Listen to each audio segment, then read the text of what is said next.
Allen, it's really nice to meet you. How are you doing today? Hey man, the pleasure's all mine, man. How's it going? You got some nice pieces in the background. I see there's Doctor Strange and Wonder Woman, right? Wonder Woman, yes, that's Mr. Miracle. That's another Oh, that's DC. Mr. Oh, Yeah. okay. Oh, I ain't okay, got you. So real quick, sorry about your Lakers, man. You know how Oh, don't do it like we that. Don't we do handle it. we handle our business in the Bay. You know, I'm from Oh Oakland. That's why. man, you can't even say nothing, man. We 0-7 right now. We just But need you one. We just you gotta guys get will one. That's it. you guys will be fine. Yeah, we'll be all right. We'll be all right. So thank you for joining me today, and it's again a pleasure to meet you, No problem. aka Rooster Robbins, man. Hey, High appreciate it. flyer. Hey, uh, there we go. Yeah. but no, today we're here to talk about another wonderful show called The Wonder Years on ABC.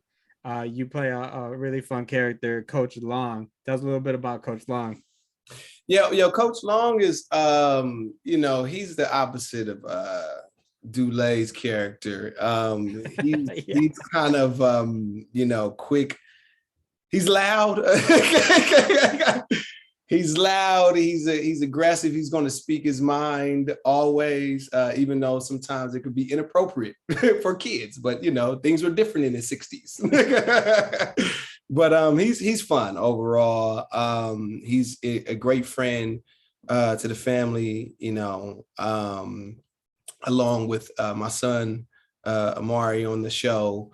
It's just a great dynamic between everybody in the cast. It's a beautiful, from top to bottom, from Saladin to Fred down. It's all love, and I couldn't be more proud to be a part of a great show. Yeah, it really looks like you have a very good mix of talent there and personalities that are able to really create this community from the '60s. Am I right?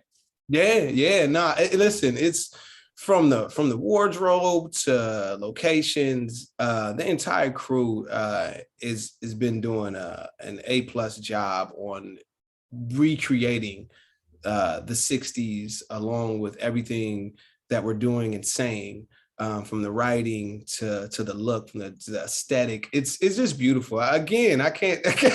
I'm totally honored to be a part of yet another amazing show. So, where did you find your voice for a coach in the '60s? Man, I got a bunch of uncles from the South. I Okay. got a bunch of uncles. I got family. And also I'm an uncle. So I spent a lot of times in a lot of games at AAUs getting kicked out, fighting with the refs. I've made a name for myself a little bit, but I will say that I was able to use it for Cliff as a coach, and it all paid off. Awesome. That sounds great.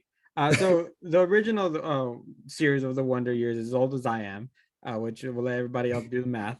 Yeah. Whatever. So this newer version obviously features on just the neighborhood and just an African American family growing up in Alabama in the '60s.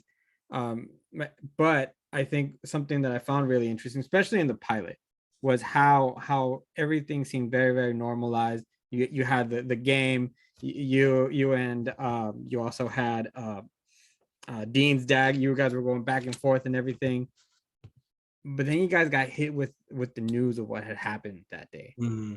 And I found it real interesting to see that you guys had as a culture, as a different, I mean, I don't even like using the word race, it's different group. You guys had Mm-hmm. the same experience really Yeah. as any other family, but you Mm-hmm. were also going through these very traumatic and important moments in history. Do you Yeah. talk a little bit about that blend in the series? I think it's important, and if we're going to tell that story of the '60s, we have to tell that side of what Black people were going through. I was, privileged enough to hear it from family. I heard my Black history from my grandmother that lived in the South. My family is from south of Montgomery, from Raymer, 20 minutes south. So we from the sticks, house every mile. And my mother walked out of middle school when Martin Luther King passed away. So that moment hit me a little different in hearing the stories from her out of her mouth, and seeing the pain in her eyes. And also all of these other historic stories from the South that I would hear from my family members.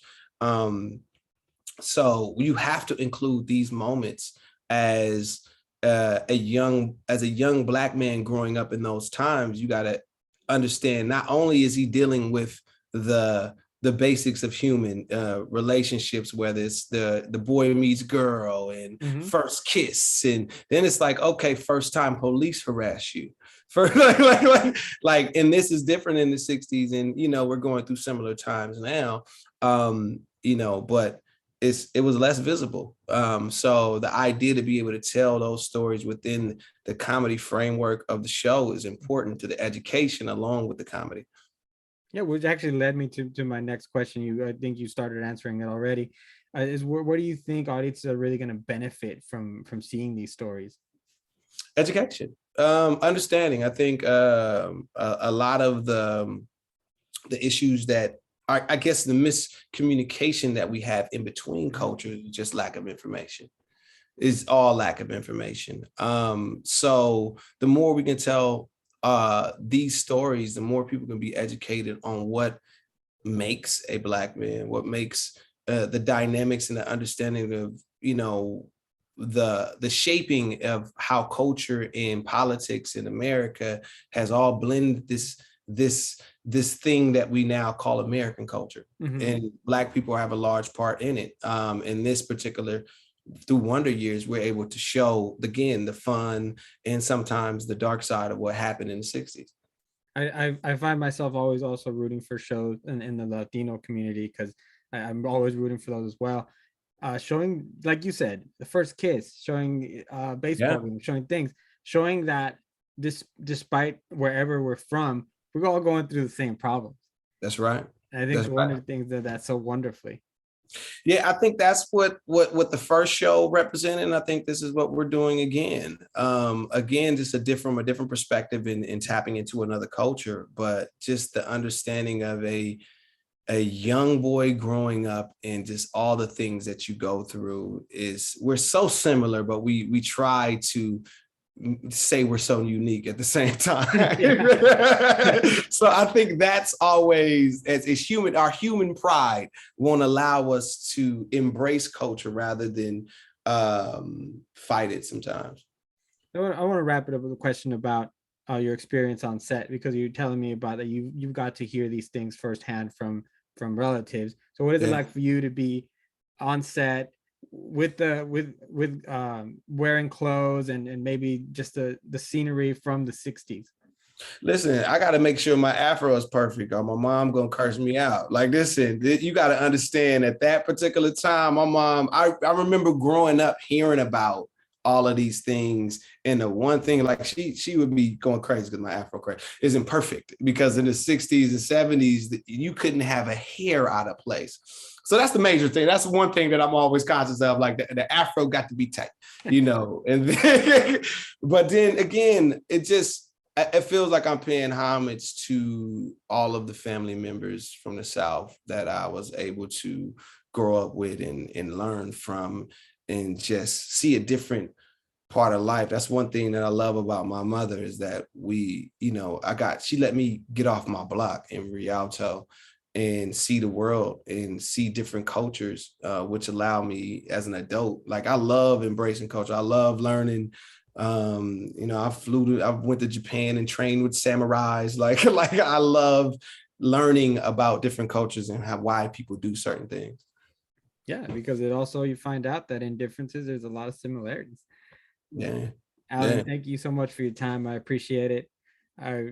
Congratulations on the show. No, thank you, brother. Thank you. I appreciate it. And I wish I can wish you Lakers good luck, but I have nothing but. Hey, it's all right. It's all right. LA. That's all I grew up. We're gonna see y'all in the playoffs, Clay. Hopefully Clay is back to normal. We want y'all at full strength. We ready to go. Yeah, absolutely. I'll take care. All right, brother. Peace. All right, bye.